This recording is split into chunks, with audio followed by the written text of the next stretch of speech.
Aujourd'hui, nous retrouvons le rucher et je vais vous montrer ce que je fais au mois de janvier. À cette période de l'année, tout est très calme au rucher et les actions à mener seront très limitées. Je vais vous montrer comment et pourquoi vérifier les réserves de nourriture de la colonie. Les températures ont été négatives au rucher de jour comme de nuit pendant environ 3 semaines, atteignant moins 15 degrés. Les jours ensoleillés ont été très rares. Dans ces conditions, les abeilles ne peuvent pas du tout sortir, ni même faire leur nettoyage.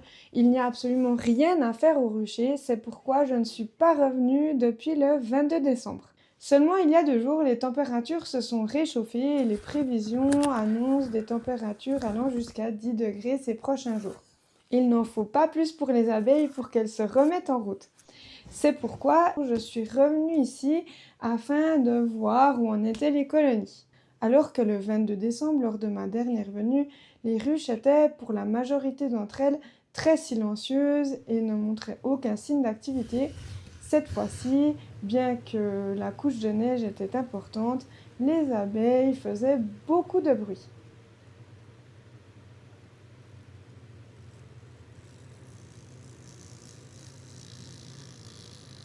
La ponte, si elle n'a pas déjà repris, va reprendre ces prochains jours. Les abeilles vont devoir maintenir une température constante à l'intérieur de la grappe de 35 degrés, peu importe les températures. C'est pourquoi elles vont consommer la majorité des réserves qu'elles ont à disposition pour hiverner à partir de maintenant. C'est donc le moment de vérifier les réserves de nourriture et de pallier un éventuel manque, et pour cela j'utilise des pots de miel. Je n'ai pas de colonies sur balance et je n'ouvrirai pas mes colonies pour vérifier que l'état des réserves est suffisant, tout simplement parce qu'une colonie qui est bien préparée à l'hiver et qui est entrée en hivernage en étant suffisamment forte devrait pouvoir passer l'hiver, même si celui-ci est plutôt long et rigoureux, sans apport supplémentaire de nourriture. Cela dit, il peut arriver que de petites colonies meurent de faim, même si elles ont encore des réserves de nourriture à disposition.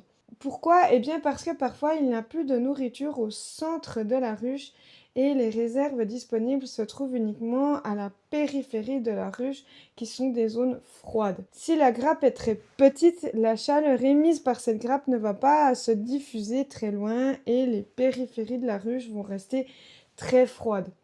Les abeilles ne pourront donc pas s'y rendre pour chercher de la nourriture.